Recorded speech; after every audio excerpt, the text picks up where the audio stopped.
Coming up on this week of FRC Recap, the official season of Rapid React has been completed and world champions have been crowned.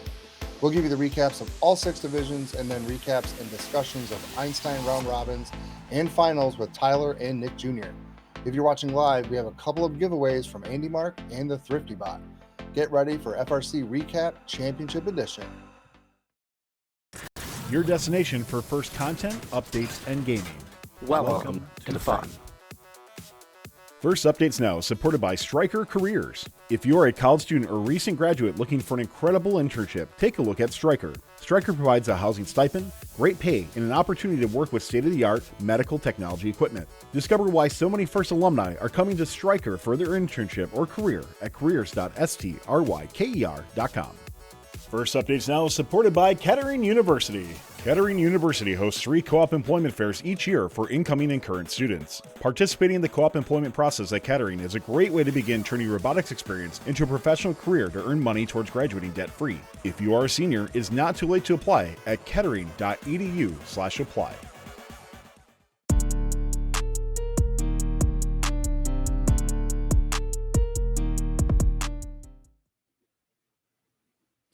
Welcome to FRC Recap Championship Edition. I'm your host, Steve Londo.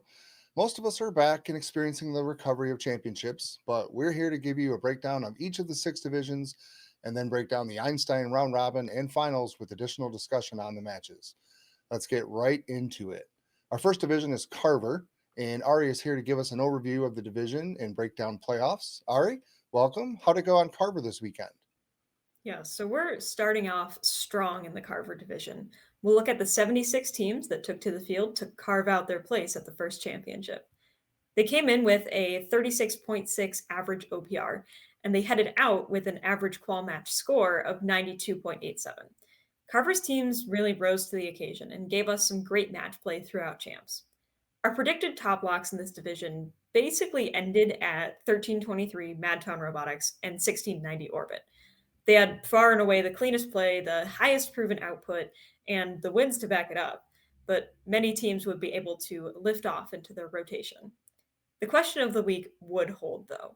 Would 1323 and 1690 be on the same side of the glass on Saturday? Between qualification schedules and some issues on 1690's end, including their shooter falling out of their robot on practice day, it seemed like it was certain that these two would be on opposite sides of the field come playoffs. Qualification play really turned up the heat, or should I say the rice cooker, as 2 teams battled for the top spot, Team 604, Quicksilver, and Team 870, Rice. Qual match 88 would be the determining factor in the first seed. 870 and 1690 played together and needed to guarantee all 4 rank points for 870 to remain first. Unfortunately, their partner would lose comms for the endgame period, and 1690 would have some issues with their positioning system, but they would take the win. However, they would only claim 3 rank points, dropping 870 to second. 604 would take the top spot. No Quicksilvers here, being one of the only teams that could definitely rise to the challenge of this division. They're a speedy swerve machine who came into this event as a strong contender and headed into alliance selections as arguably the 3rd best robot on the field. 604 would select 1323 Madtown Robotics first overall, and then 4153 and 3603 around the back of the draft to form the Quickstown Coyotes. 1690 declined 870 with a lightly toasted Earth, opting to form their own alliance with 4028 Beak Squad and 1138 and 6510. This division wasn't as steep a drop-off as the pre-event OPR would suggest, and that was proven by some of these very powerful low-seed alliances. I want to specifically mention the 7-seed alliance here, semifinalists in the division, captained by 3536 that were so well-built and well-scouted for what they were.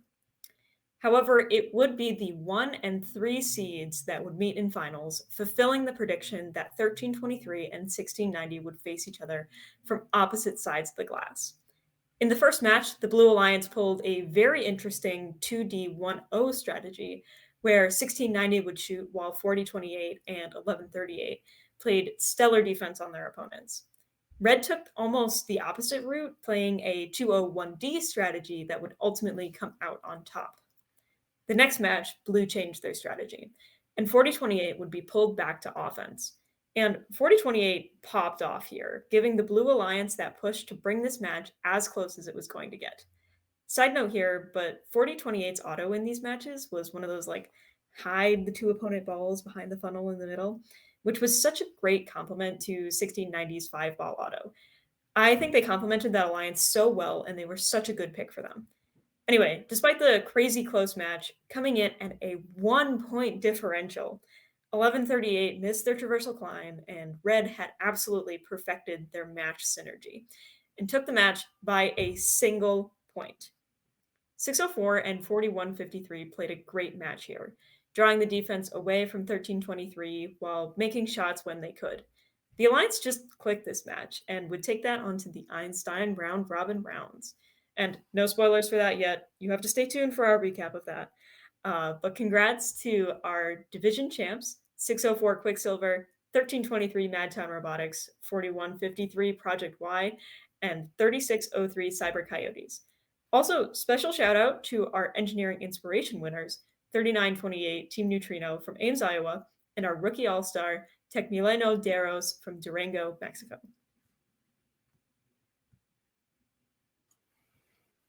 Thanks, Ari. Up next, we have our producer, Tyler, who's covering the Galileo division. Tyler, how's Galileo this weekend? The Galileo division is a world champion division. But wow, despite the number one alliance's performance going into Einstein here, there was upset city going on, especially in the quarterfinals. But we got a ways to work up to what happened here in championship division Galileo. We had two undefeated teams, both from this division, going 9-0-1 in 1619, Up at Creek Robotics, and 1732 Hilltoppers. Now, being from Wisconsin, I'm quite familiar with 1732, who's an awesome team, but I have to admit, heads did turn a bit when I heard at the end of day one they were the number 1 seed and finished as the number 2 seed. I mean, this is above teams like 118, 254, 694, 1756, 1771, 2041, and 3476. And don't get me wrong, they're a fantastic team, but that's a lot of firepower to overcome their division. 1619 Up at Creek Robotics had a big setback early on to their number 1 seed chances in Q48, when with 5 seconds left, they would fall off the traversal rung and in the heat of the moment, block their alliance partner from climbing so they could try to reclimb, and, well, instead, nobody did. This resulted in only 2 ranking points and put their number 1 seed in jeopardy. But on the other side, on Friday, 1732 would tie a match after alliance partner missed 2 shots right at the end, which really set it up to tiebreakers. Let's talk about some other teams. 694 lost their 3rd match and had only 1 RP. They looked fantastic the rest of the time, but this would nestle them as the 3rd seed. 254 would face a similar fate in Q52, where they attempted a 1 offensive robot strategy against 3937, 2041, and 4786 that failed. Then comes my wildcard team, 1771, who lost their first match with 111 points against Stypulse, Up a Creek, and the Flying Toasters, but they'd win out the rest of the time to secure the 5th seed. Now, here's an interesting story to show you. For those who have watched our Behind the Bumpers or have seen this team before, 1771 Gwinnett Robotics team, this robot is an elite robot that's actually made out of wood. You wouldn't know it by looking at it until you got close.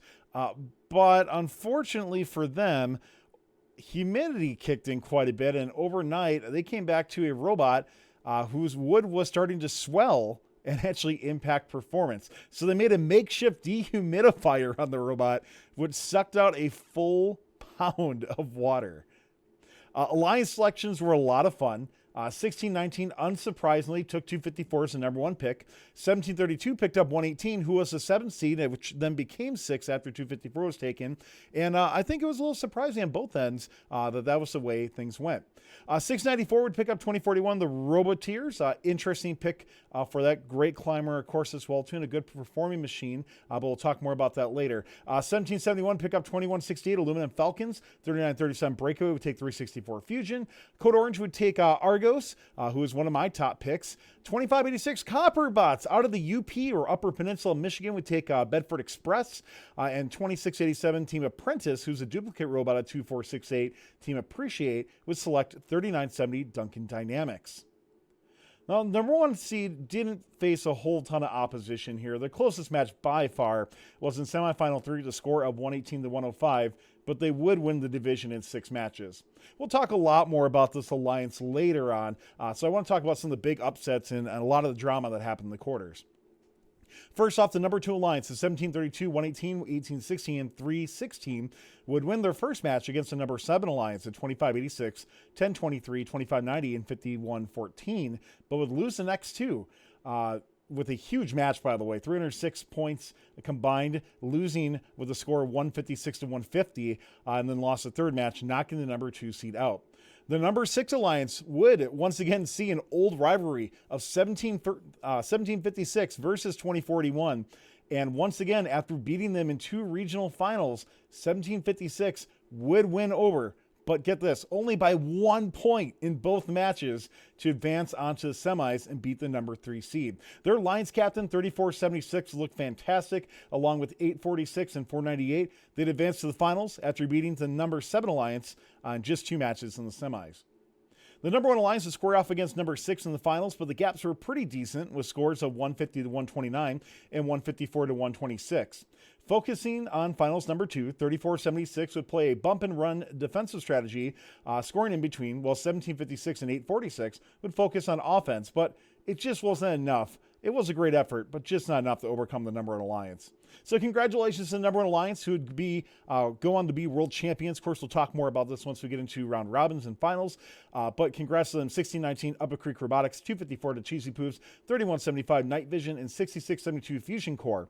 It's also worth noting that 3175 only played in 1 match in the entire division run, and 6672 would actually take over as a primary third bot for this alliance, which would also translate to the round robins, but a little more dynamics to that as we get in to those matches as well. Big congratulations, by the way, to the Engineering Inspiration Award winner, 4329 Lutheran Robotics, and Rookie All-Star winner, 8573 Rogue Rangers Legacy. Galileo was a great division, awesome playoffs. Let's send it back to you, Steve. Now, Steve, welcome back. Tell us about Hopper and what went down this weekend. Thank you, Steve. So the Hopper division was insane, in my opinion. There were some teams that landed higher than I expected and some teams that landed lower.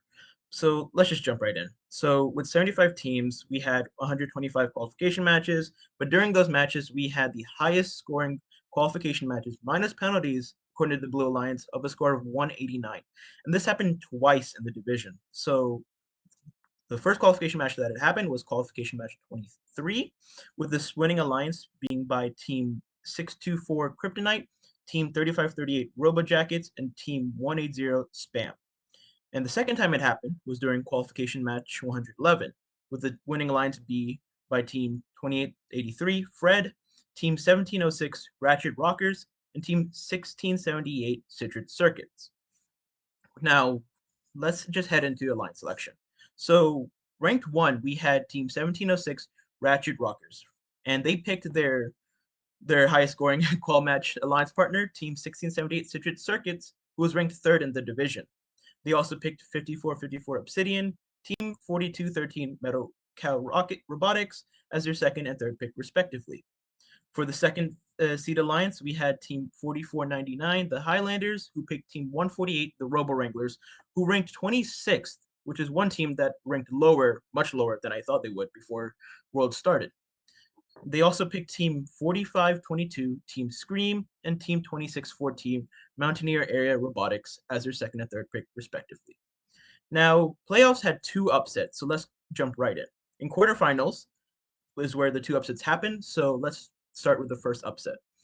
We had in quarterfinals 4, match 1, Alliance 6 was able to gain 20 more points than Alliance 3 in Auton, giving them a lead of 24 to 14. Tailp would go on with Alliance 6 scoring more cargo than Alliance 3.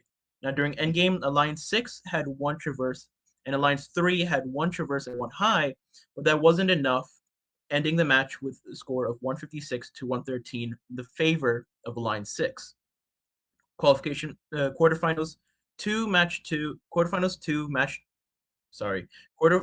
4 match 2, Auto was much closer than before, with Alliance 6 still had the advantage. Going to Teleop, Alliance 3 was able to dominate and score score more cargo. Now it was down to climb.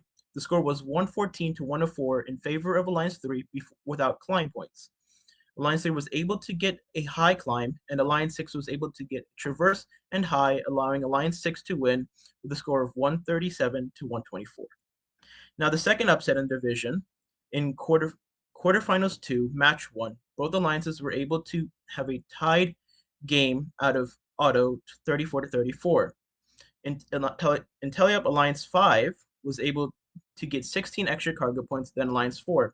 And endgame Alliance 4 got 1 high and 1 traverse, with Alliance 5 got 2 traversal climbs, giving the score 150 to 133 in Alliance 5's favor.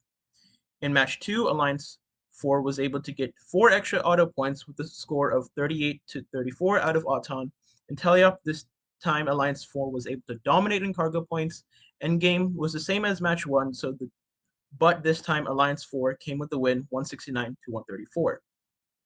Now in the tiebreaker, Alliance 4 got 8 extra auto points, 38 to 30, but IntelliUp Alliance 5 was able to come back with this and score 86 cargo points versus 75 from Alliance 4. Both alliances got 1 traverse and 1 high, but the final score came out with a 3-point difference of 145 to 142, sending Alliance 5 to semis. Now, semis would go with the higher ranked seed, so let's jump straight into with finals with Alliance 1 versus Alliance 2. In finals match 1, it was a close match between both alliances, but it came down to the climb. Without hanging points, the score was 127 to 127. Alliance 1 was able to double traverse, but Alliance 2 was having a problem. 148 was able to make it to the traversal rung, but in the process of high to traverse, their alliance partner 2614 was going to line up to climb, but got stuck underneath 148, causing them to fall and not give Alliance 2 their climbing points, causing finals match 1 to end with a score of 157 to 127 in favor of Alliance 1. In finals match 2, it was another extremely close game. The score was bouncing back and forth, and it looked like it was close to a tie. But Alliance 1 was able to get a troubled traversal, and Alliance 2 was able to get a double traversal and a high bar climb. But Alliance 1 was able to win barely, thanks to the extra cargo scoring than Alliance 2, making the score 166 to 160, allowing Alliance 1 to go to Einstein's. But with Alliance 1 going to Einstein's, this makes Team 1678 Citrus Circus their 8th Einstein appearance in a row. Now, congratulations to both alliances for making it this far and putting up exciting matches. And another congratulations are in order to Team 2905 Sultans of Turkey for winning the Engineering Inspiration Award, and 8701 Graffiti for winning the Rookie All-Star Award. Now back to you, Steve. Thanks, Dossie, for that Hopper recap. Now, before we get into the Newton division, let's take a moment to hear more from our sponsor, Kettering University, and how you can get the financial aid you need to attend this awesome school where over 30% of the students come from high school robotics.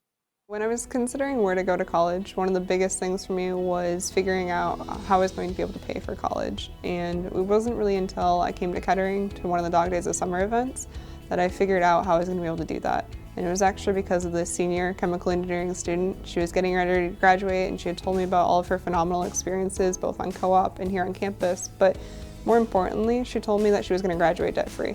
And that was an eye-opener for me. That was the first time I'd ever heard that from a college student, and so that's when I knew that I was sold. So really from there, as soon as I came to Kettering, I knew that that was going to be my goal. I wanted to graduate debt-free.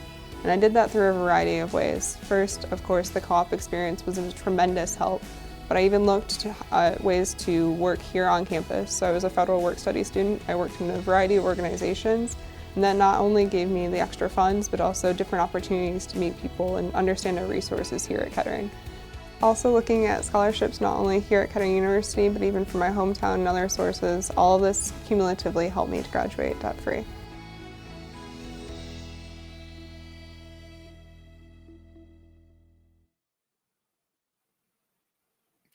And next up is the Newton division. And Grace is here to break down the division and what happened. Grace, how do things go on Newton? Well, coming into this weekend, it wasn't clear who was going to seed first on Newton. Between the cargo RP being low, the division being insanely deep, and some unfortunate losses from top contenders, it wasn't till the dust cleared on Friday night that we knew who number one was. Two teams were tied for first with their ranking score of 3.8, but barely taking the top spot with a 6 points higher average match score was 33-39 Bumblebee.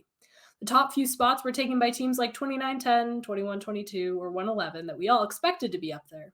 But between the chaos that took place on Newton Field, there were some more unexpected Alliance captains that came out of the fray, like 34-61 and 166.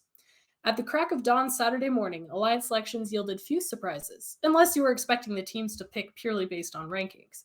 Bumblebee snagged rank number 12, Team 27 Rush, 21-22 Team Taters chose 111 Wild Sting, 29-10 Jack in the Bot picked 973 Greybots, and to round out the top four alliances, 70-34 To Be Determined chose 1684 the Chimeras through their legendary multiple sheets super scouting spreadsheet.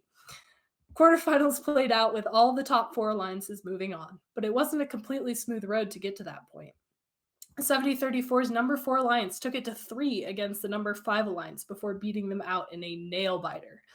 Interesting to note, number 5 alliance captain 3461 Operation Peace Robotics sat out their entire quarterfinals in favor of letting their alliance partners 4206, 1986, and 2412 play.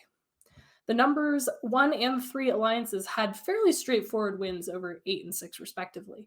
Number 2's victory in quarterfinals wasn't without some drama, as, with some help from the notorious cable protector, 166 knocked over 111, giving the number 7 alliance a red card and number 2 the automatic win for match 1.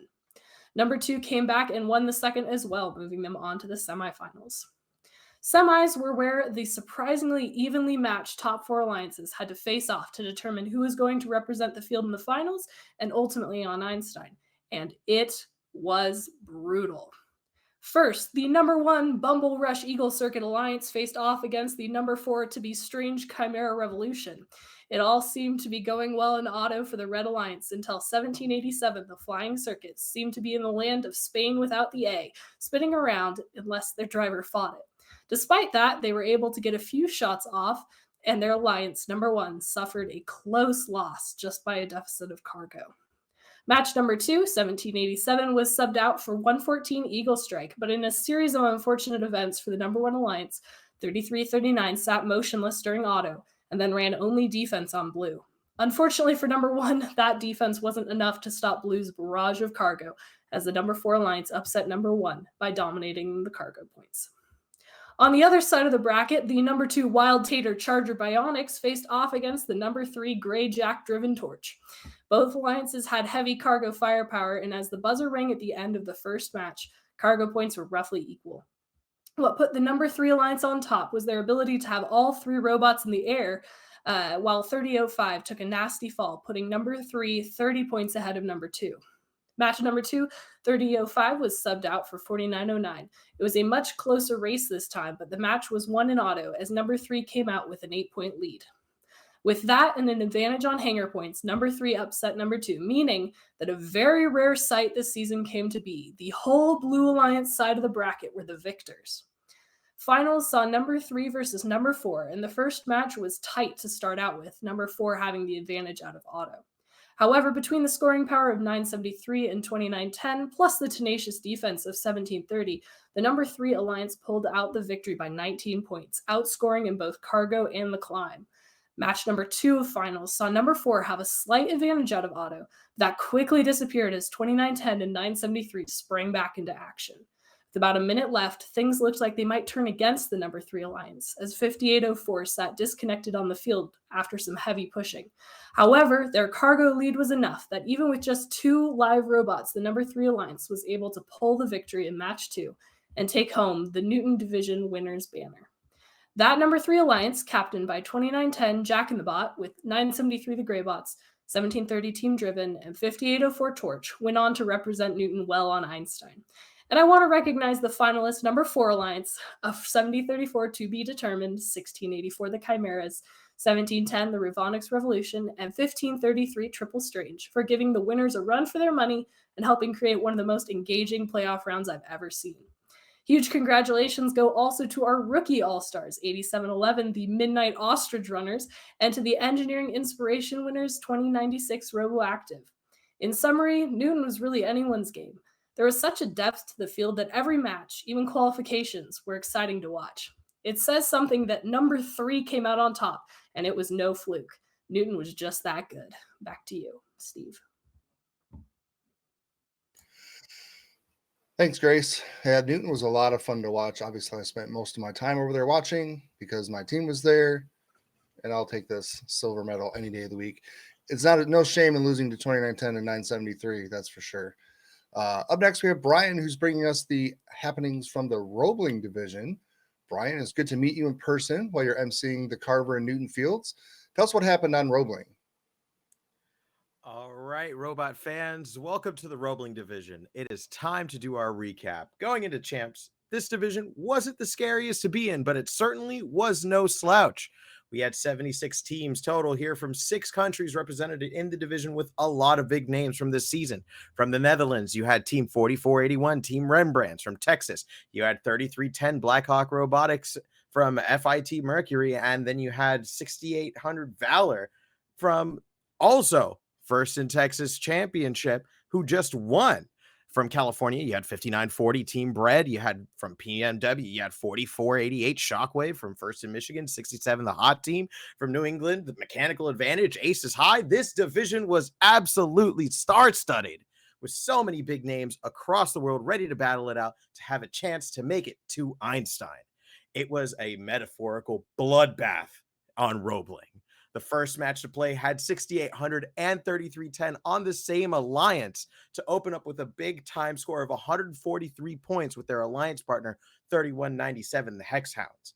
After that explosive start to the event, it was on. Out of 127 matches that were played, only 10 of them had alliance that actually received 0 ranking points during their match. Quals 100 had the penalty-free division high score with 157 points, set by 6,800, 1987 Bronco Bots, and 3467 Wyndham Windup. Once into Friday, it was rare if you saw a score that was under 100 points. This is how you know you're at champs. Teams are putting their best foot forward, not holding back. However, there was one team that sat nice and pretty at the top of the pack. That was your undefeated team, with a 3.9 ranking average, Team 3310 Blackhawk Robotics, followed very closely by Team 176 Aces High, who actually, if you look at it, had a higher average match, hanger, and auto score.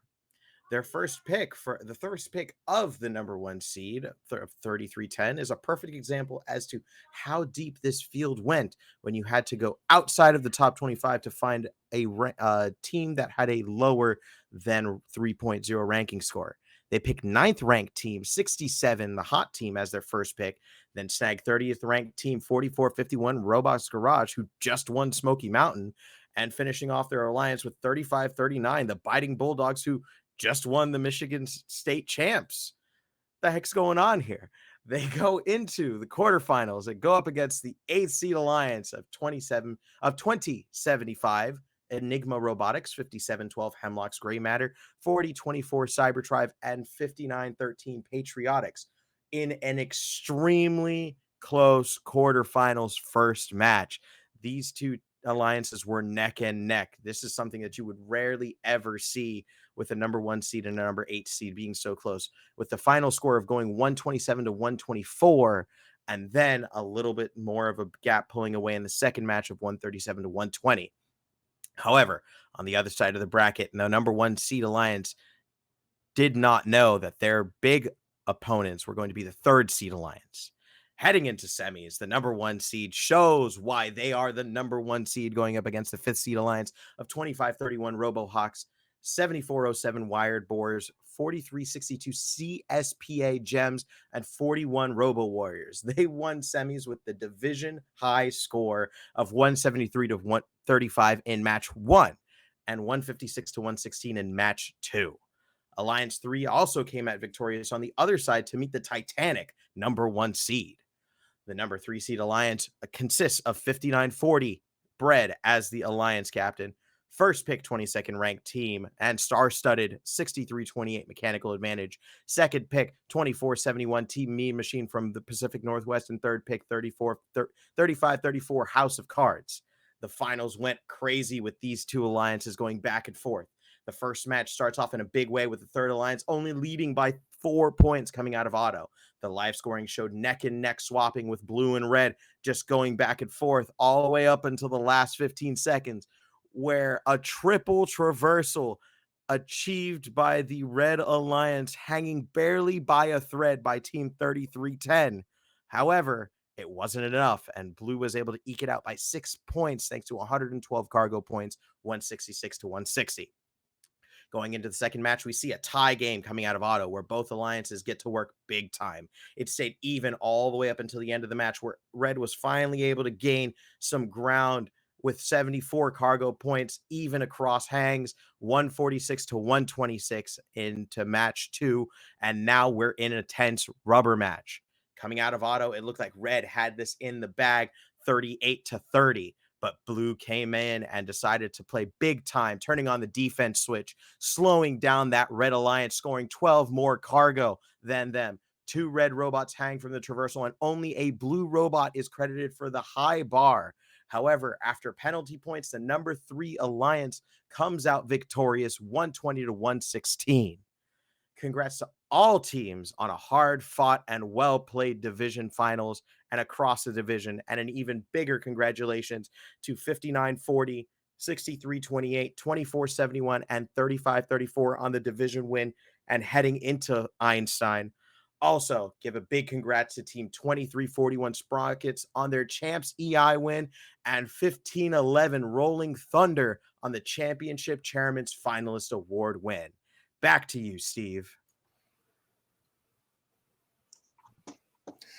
Thanks, Brian. Finally, we have Griffin here to tell us about the Turing division and how things shook out there. Griffin, how things go on Turing this weekend? All right, well, in Turing, many people were wondering what the field would produce, as it was coming in with the lowest OPR of the 6 fields. But it was definitely not one to overlook, with teams like 1577 Steampunk, 2056 OP Robotics, 5172 The Gators, and 971 Spartan Robotics. There were plenty of star-studded teams to watch out for in this division. Qualification matches were a mix of low scores and fairly high scores, capping out at a field high score of a clean 173 set by 1577 and 5172. After all 125 qualification matches, sitting at the top was Israeli champions 1577. With their first pick, they chose 4414 High Tide from Ventura, California. For the next 2 slots, they picked East Coasters 2539 Krypton Cougars from Palmyra, Pennsylvania, and 4099 the Falcons from Poolesville, Maryland. Woohoo, Chesapeake! In the quarterfinals, they played against the 8th seed 5460 Strike Zone, 5172 the Gators, 3061 Husky Robotics, and 3360 Hyperion. The first match saw a close margin of 117-110 in favor of the first seed.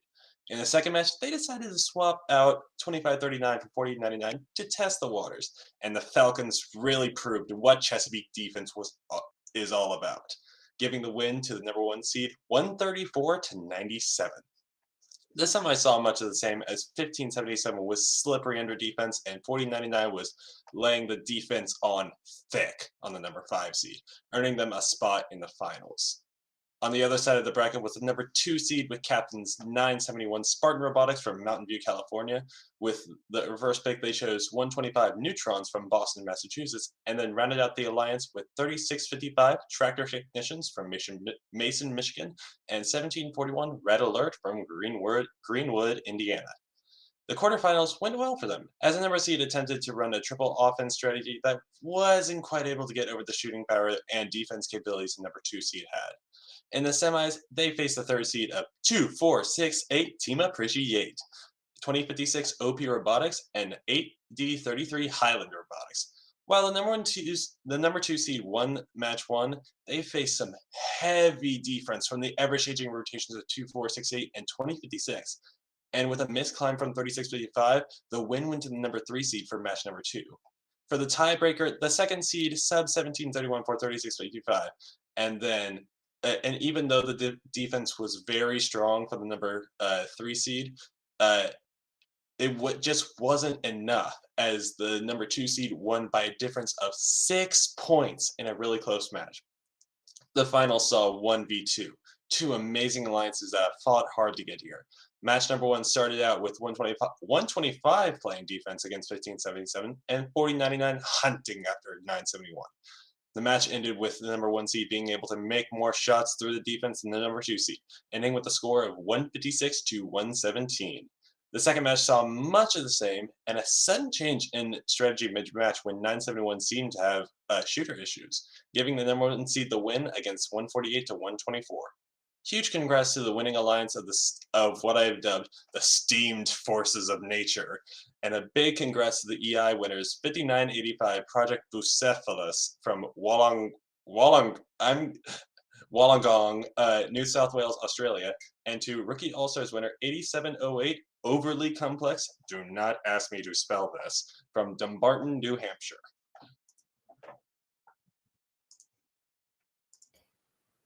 Thanks, Griffin. I only know Wollongong because there was a regional there that we had to cover early on in the season. As we move on to Einstein, we're going to start our first giveaway of the evening from Andy Mark. Let's bring on producer Tyler to tell us more. Yeah, thanks, Steve. Our friends at Andy Mark are wrapping up this awesome season with a great giveaway. And we got a couple more, of course, from other suppliers as well. But let's talk Andy Mark here, who's giving away a Never Rest Orbital 20 gear motors. This is one of the proven durable gear motors in the Andy Mark Never Rest line. The Never Rest Orbital 20 is a gear motor with an attached encoder. The output shaft geometry and the gearbox housing diameter is similar to what FTC teams are familiar with, but something that can be great for FRC as well. The shaft is a 6mm D and the gearbox housing is a 37mm diameter. So if you're interested in winning this, all you got to do is make sure you're following the channel, and our subs do get a little bit extra luck. You know, we just rig it that way for them. But type in Orbital in chat, ORBITAL. Type that in chat right now. That's your chance to win. We will draw for that giveaway once we get done with the Einstein round robin, and then we will have another giveaway as well too. But Orbital is going to be your keyword. Hey, I also want to give a big shout out to our friends at Stryker and Stryker Careers for all the support they've been doing for fun throughout the years. You know, I was just looking up what internships might be available at Stryker. And if you're interested in any internships, there's a QR code on screen. You can scan that if you are, or if you have any students that might be interested in getting a great internship. Where, by the way, if you go to their headquarters in Kalamazoo, Michigan, you get your housing covered as well too, which is pretty awesome. So go ahead over to careers.stryker if you're interested in working for a leading medical manufacturing technology company that actually cares about you being in first. Well, they'll help support your first journey as well. So go check them out, careers.stryker.com. Thank you, Tyler. Now that we have our sixth division, our 6 divisions are complete, and we have our division winners. Let's bring on Nick Jr. to dive more into the round robin matches on Einstein. Afterward, we'll bring Tyler back on for the three of us to have a roundtable discussion before we move on to the Einstein finals. Nick, we missed you in Houston, but tell us how things went down in the round robin. Some very competitive matches. Yeah, thanks, Steve. So, as Steve said, I unfortunately did not get to make the trip down to Houston this time. I had an exam that I had to take, but I was I was watching almost the entire weekend of everything. So I did get a good look of the round robin, as well as a lot of the divisional situations too. But looking at kind of who made it out of each division, everyone advanced who I thought they would, or every alliance advanced that I thought they would, except Roebling. I was pretty surprised to see 3310 and 67 go down. Roebling was the division that I was kind of watching most the entire weekend, as 4130 was competing in Roebling. But I know that 3310 had some climber issues in the finals, and then 67 also lost air in finals 3. So they could not retract their intakes and had difficulty shooting. So sad to see them go down, but hats off to the Bread and Mechanical Advantage Alliance for taking that opportunity and making it to Einstein. Going into it, the top 2 that I had expected to make the finals was Newton, consisting of 2910, 973, 1730, and 5804. And then Galileo as well, consisting of 1619, 254, 3175, and 6672. I thought Turing could also jump into this top 2 with 1577 and 4414. Scoring some very high values in their elimination matches on their division. And personally, I just thought Roebling and Hopper and Carver just did not have the firepower needed to kind of take on those other top three divisions.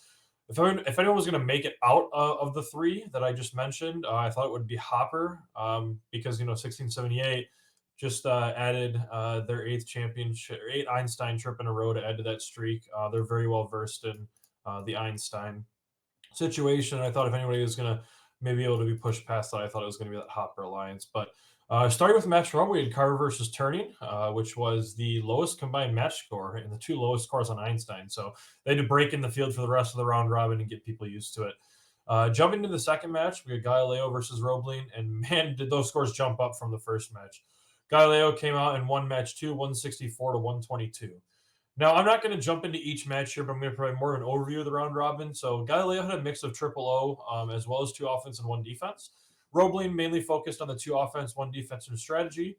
Carver had focused on two offense, one defense, along with Hopper, Turing, and Newton. And I mentioned this because coming into this weekend, and when I did the division preview of the Galileo division, I really thought we were going to see more triple O. I was surprised to not see more of it, and I thought that to keep up with the top two scores from each division, I really thought that third row was going to make a difference. And in some cases it did. And in some cases, it was strictly just two offense, one defense. I was a little surprised to see that as well. But I really thought Galileo coming into the round robin was going to have their way here, but actually had two losses to Hopper and Carver and beat Turing and Newton with just an average match, an average win margin of just 6 points. So they did not have an easy route going through the round robin, but it actually would be Turing who would be mostly having their way with the round robin, going 4-1, only losing to Galileo by 4 points. 44-14 did not make it to the traversal of this match, and if they would have, Turing would have been undefeated, and Galileo would have been sent packing home, and Newton would have been going to the Einstein final. So that's pretty interesting to note there. I also want to note that 44-14 really stepped it up. When I did my preview for Galileo and was taking a look at the other divisions and specifically Turing, I thought 44-14 was, they're a great team. Don't get me wrong, but I thought there was some room for improvement there, and man, they took advantage of that. They were extremely competitive in the playoffs, and I really liked the step up out of them that I saw. But it's also worth noting that the strategy that Galileo had in the round robin. 31-75, their second pick is a team that I've been talking about all year. And once I saw that, I was really excited to see them play. But they saw one match in the quarterfinals in their division and then didn't play again until the Einstein finals. And we'll talk about that in a little bit and then go into deep on that in roundup. But, when I was speaking with a couple of the friends from 31-75, they had, it was really important for the Galileo Alliance to hit the triple traversal multiple matches in the round robin.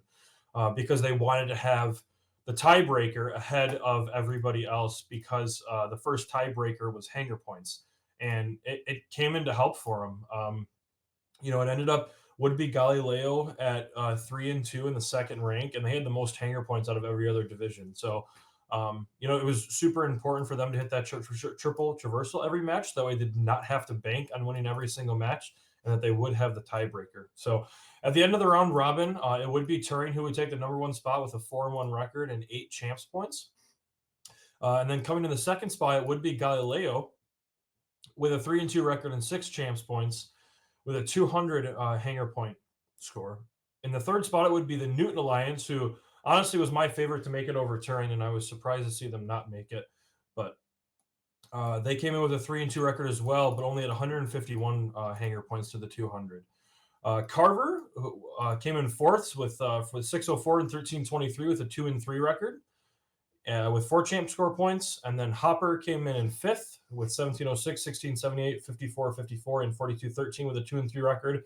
And then Roebling, consisting of Bread, Mechanical Advantage, 2471, and the House of Cards with a 1-4 record and 2 champs points. So as I mentioned in my preview, or as I mentioned earlier, I just thought Roebling lacked the firepower needed to go against those top alliances. And again, that's nothing discrediting them because they had a great trip in the Roebling playoffs to earn their way to the Einstein round robin. But so overall, we had Turing and Galileo moving into the Einstein finals. So kind of jump into the roundtable discussion. I know Tyler and Steve, you were both there, and you guys both got to see in person. I was watching from home, but I still got a great view, even though the AV job was slightly interesting. But that's a story for another time. So that definitely is.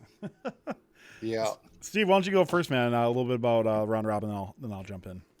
Yeah. So, one of the things that you touched on, Nick, is the tiebreaker. And, I feel like it should be head to head first. I feel like because they all have to play each other.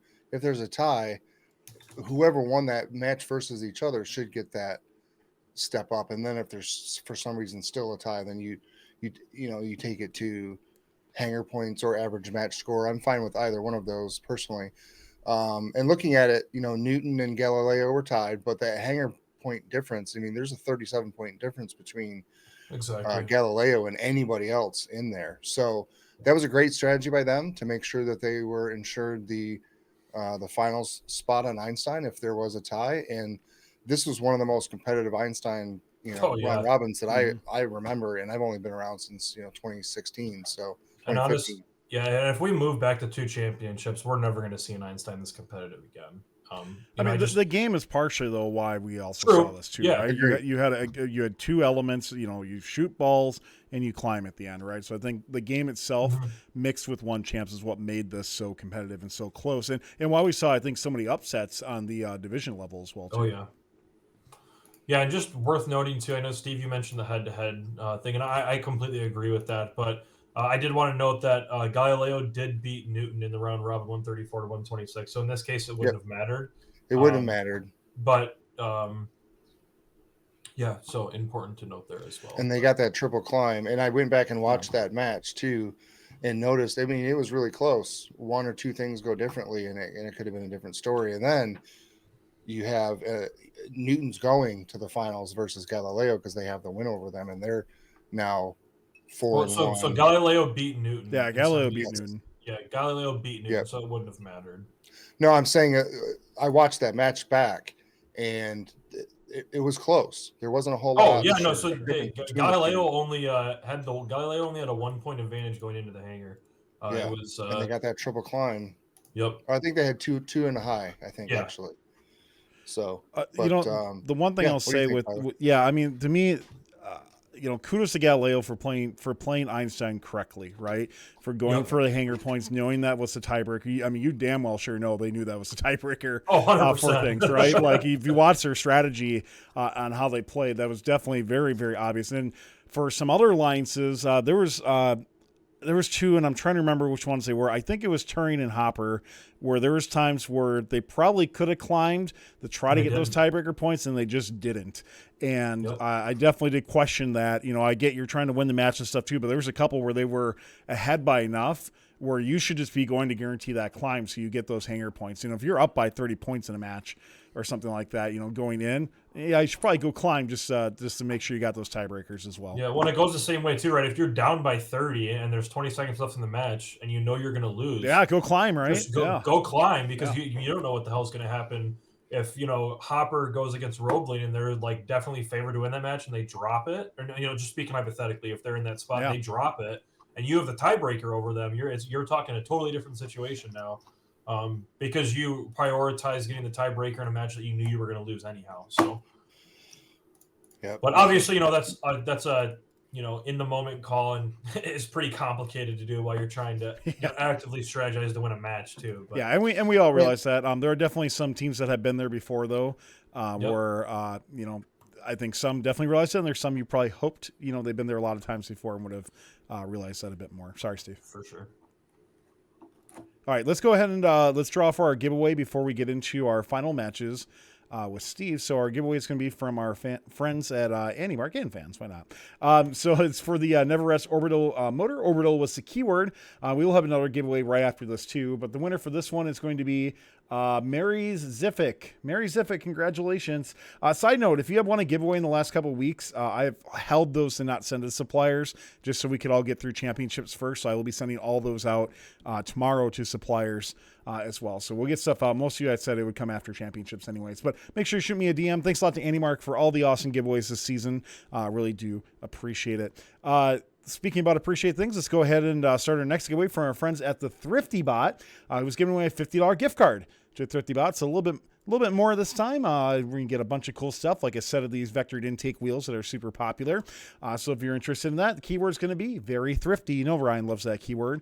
So very thrifty is what you need to type in chat right now. That's your opportunity to win.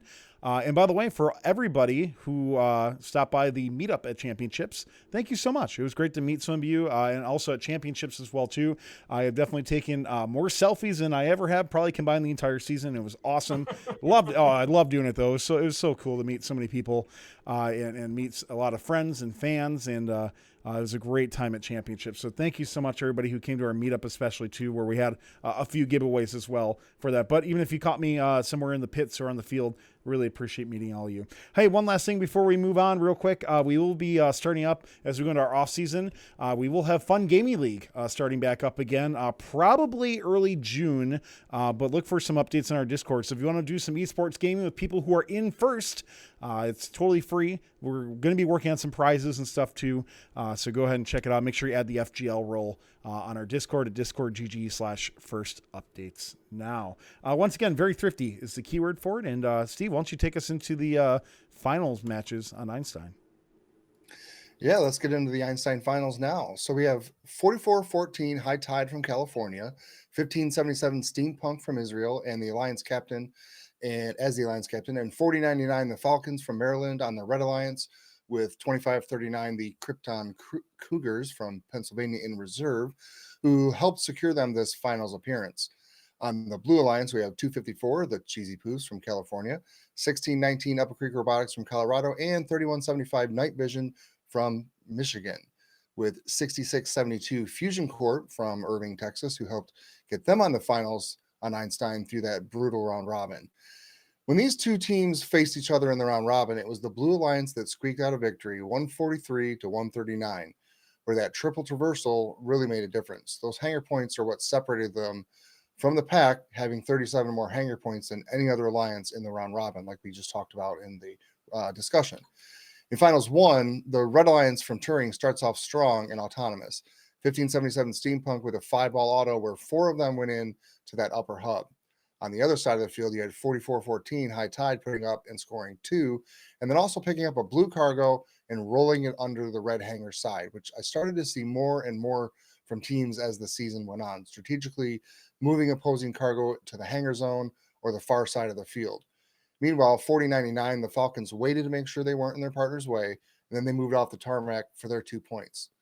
On the Blue Alliance from Galileo, 1619 shoots their 2 cargo into the upper hub, scoring them, and then picks up a red cargo. But instead of pushing it into the hangar zone, they push it into the hidden side of the hub on the Blue Alliance side of the field, essentially hiding it from the Red Alliance. And that came into play quite a bit earlier as the Red Alliance was searching for cargo, and they couldn't find some of the cargo that was sitting there. Great strategic move there. 254 moves back from the tarmac, picks up a red cargo, and shoots it all the way over to the hangar zone from the middle of the field. Again, some very high-level strategies at play here. And they then moved back to the terminal with 2 cargo already in their hopper and attempted to pick up 2 more, but missed on one of them. So they shot all 3 they had, and 2 went in the upper hub. Meanwhile, their alliance partner, 6672 Fusion Corp, moves off the tarmac, spins, and shoots, scoring their 1 cargo in the upper hub. So coming out of autonomous, it's the Red Alliance with a 34-26 lead. 4099, the Falcons on that Red Alliance scoop up a piece of blue cargo and then attempt to grab a second from under the hangar zone but miss, and then race down to the Blue Alliance side of the field to defend against 224. Some heavy defense being played on 254 by that 4099 team. Steampunk was getting defended on hard by 6672 Fusion Corps as well, and directly caused them to miss on at least 3 cargo into the upper hub. When they were being forced to score right up against the hub, Steampunk was having cargo bounce into each other, causing one or both to bounce out and not score. 4099 did a good job of defending on the poofs too, slowing them down, pinging them against the wall several times and causing them to miss 3 to 4 of their shots. 44-14, High Tide hit on 23 cargo in this match. However, missed 2 crucial shots when 254 bumped into them towards the end of the match. 1619, the Alliance captain for the Blue Alliance and undefeated all season until the round robin, goes off with 21 cargo in the upper hub, only missing 1 shot, and due to 254 being defended so heavily, they did so undefended, getting back to the hangar zone and climbing to that traversal hangar with plenty of time left. Cheesy Poofs get back to climb with just a few seconds left, and because of that mid-rung to traversal rung climber, are able to get back on the traversal rung as time expired.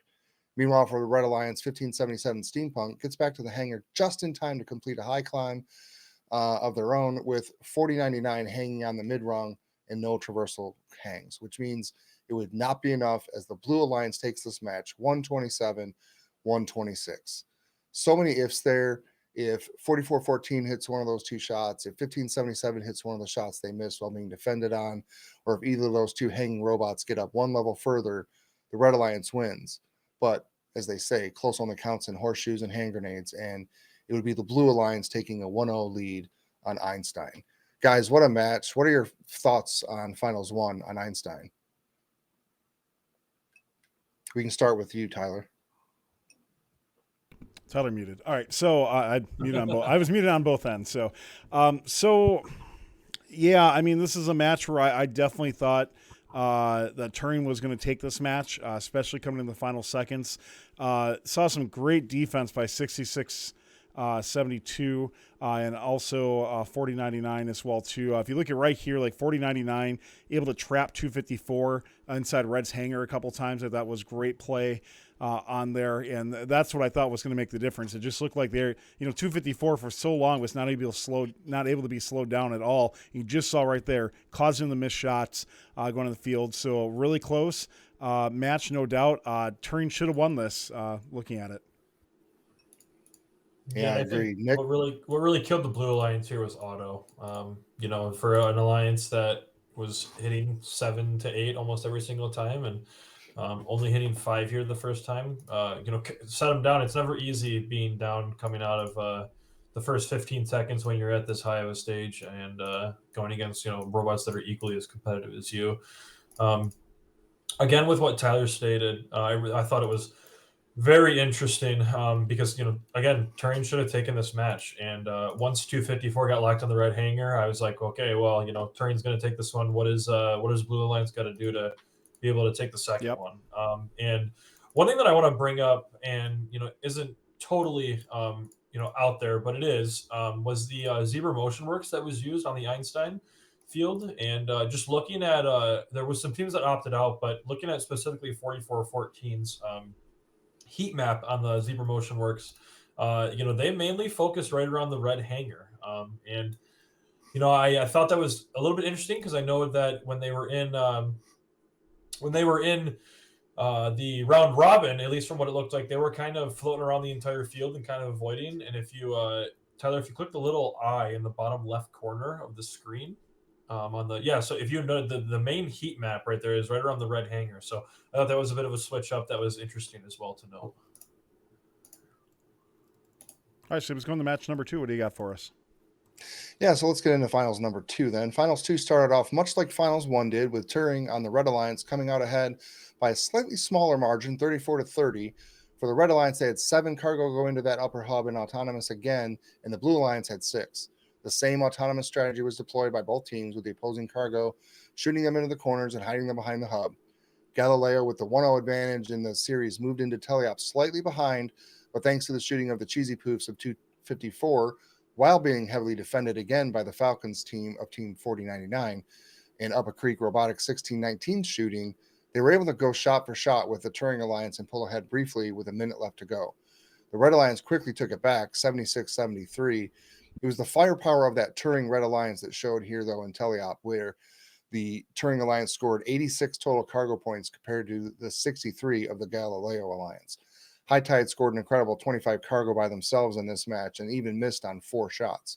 So the difference in this match was that shooting and the fact that 2 Turing Alliance robots made it to the traversal rung, unlike in match 1 where they had none. So the Turing Red Alliance wins this match 2, 154-133, thanks in large part to the 17 more cargo points they scored in teleop and the 4-point edge in autonomous. That's your difference in your match. So we head to a third match in the finals here on Einstein in Houston once again. Guys, what are your thoughts on finals match number 2? Nick, let's start with you this time. Yeah, 44-14 is it turned it up, insane here. They came in clutch when they needed to, when their alliance really needed them. And again, just like you said, over 20 cargo in teleop, and we're able to really pull away with this. Yeah, I totally agree with that. 44-14 looked amazing. 15-77 under some good defense, able to spin out a lot of times and get back to the launch pad area for their shots. like I said, we should have a champion right here, and yet we don't. Yep. And it goes into a third match where, tables really turn a lot going to match number 3, and definitely well earned by the Blue Lions match number 3, Steve. Yep. Yeah, in 1577, in this match and in finals 3, they pretty much almost exclusively shot from that launch pad area because they just could not get a shot off. Yep. And whenever they shot up against the hub, two cargo would bounce into each other. One would go in or none would go in. And they found that to be their safe spot to shoot from for obvious reasons. So before we get into finals 3, though, I want to take a minute to congratulate the 2022 Chairman's Award winner and the newest member of the Hall of Fame, Team 1629 Garrett Coalition, GATCO. This team comes from one of the poorest regions in the U.S. However, they've been an outstanding example of what you can do and the difference you can make in your community. Every year, they host summer camps where they teach elementary schoolers all about Lego robotics, culminating in the kids making Lego tops.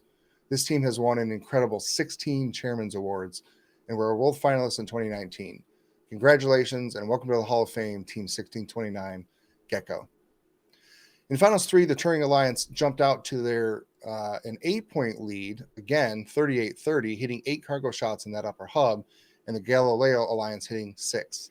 The Cheesy Poops hit 1 of 2 at the buzzer, but that cargo was counted in teleop for some reason, so it looked like it should have probably counted in auto.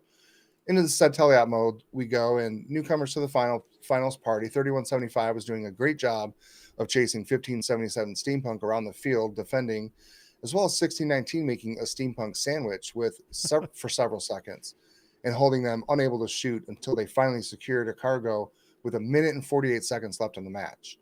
They finally scored their first cargo points in teleop at 135 mark of the match.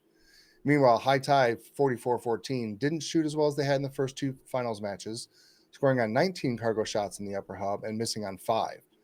The Blue Alliance takes the lead at 1 minute and 43 seconds left, and they would lead the rest of the way, getting their World Championship blue banner. Congratulations to Team 1619 Upper Creek Robotics from Longmont, Colorado, Team 254 the Cheesy Poos from San Jose, California, Team 4099 the Falcons from Poolsville, Maryland, and Team 3175 Night Vision from Grosse Pointe Woods, Michigan. Guys, what are your thoughts on the finals, and what are your thoughts on our 2022 world champions? Nick, you can go first, man. I'd love to hear a little bit about 3175 too. Yeah, so just a quick start off. This marks 17, 18, 19, and 22. So 4 years in a row that we have a world champion from the Great Mitten State. So just want to poke that out there. You have like 20% of the teams, though. I mean, I'm just saying, all right. 4 years in a row, I'll take it. Sure. But, so good to have another world champion from Michigan. I was a little worried there. I didn't know that we were going to get it, but I'm glad we did. And we'll go into a super in-depth detail and roundup in a little bit here. But I've been talking about 3175 the entire year. I love this team. They were a great offensive robot too. But I've been saying all year that if they get to the point where you play defense, good luck to whoever they're going against. And if you take a look at the Zebra MotionWorks data from Finals 3, there is not a single hot spot in where 3175 is on the field. I mean, they are literally around the entire aspect of the field. And that's just a credit to Cooper, who I believe is their driver over there. And we'll also get to chat with him in a little bit on Roundup. We will. So. A couple of quick things for me. I really thought Blue absolutely dominated in this match. As you mentioned, Nick, once we get into the next show coming up here in just a couple of minutes, we'll have the Dry team from 3175 on. 4 of the teams that are on this field we have behind the bumpers for already out. So make sure you go check those out. So we got 254, 3175, 1577, and 4414 are all out as of today. So make sure you go check those out to learn a bit more about these fantastic teams.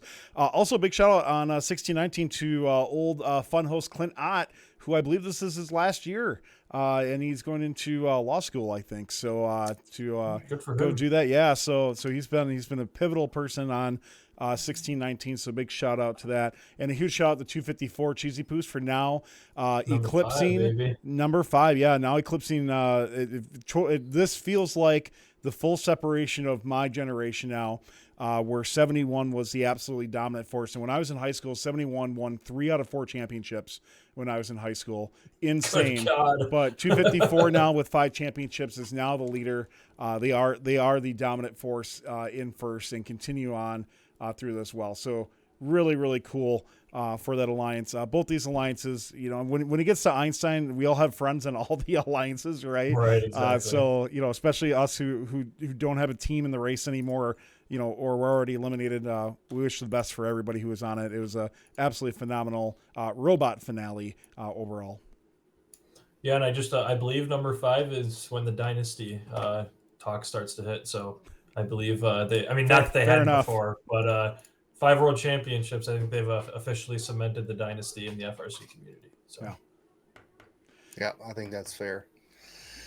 Well, thank you for tuning into our Rapid React Championship Recap show, everyone. This will be our last scheduled show for the season. Thank you all for tuning in, and to all our correspondents who have worked hard and dedicated their time and efforts to serve the community. If you're watching live, stay tuned for FRC Roundup, where we'll be having an open discussions on championships with 2 guests from championship winners. 3175 Night Vision is joining. Special thanks to all those who clicked that follow button or stepped up to help fund with a Twitch subscription or donation. Your support really does help us continue to make great content. Don't forget, you can watch FRC Recap archived at youtube.com/first updates now. Until next season, guys, it's been great. We'll see you then. Stay tuned for FRC Roundup. Thanks to Kettering University for their support of this video. Did you know that over 30% of the student population at Kettering University was in high school robotics? These same students have received a portion of over $7 million from robotics scholarships from Kettering University. See why so many in FIRST chose to go to Kettering University at kettering.edu. Thanks to Stryker Careers for their support in this video. FIRST alumni and mentors are making Stryker a top priority for their internships and careers. That's because Stryker knows that those in FIRST are the leaders and innovators of tomorrow. If you want to help make the world a better place by creating life-saving medical devices and technology, get started at careers.stryker.com. Don't forget to like, subscribe, and ring the bell to stay up to date on our new videos. Keep the conversation going and provide your input to our content. Watch our live shows at twitch.tv/firstupdatesnow. Join our Discord at discord.gg/firstupdatesnow, and check out Fun FTC on Facebook, Instagram, and Twitter, and First Updates Now on Facebook, Instagram, TikTok, and Twitter.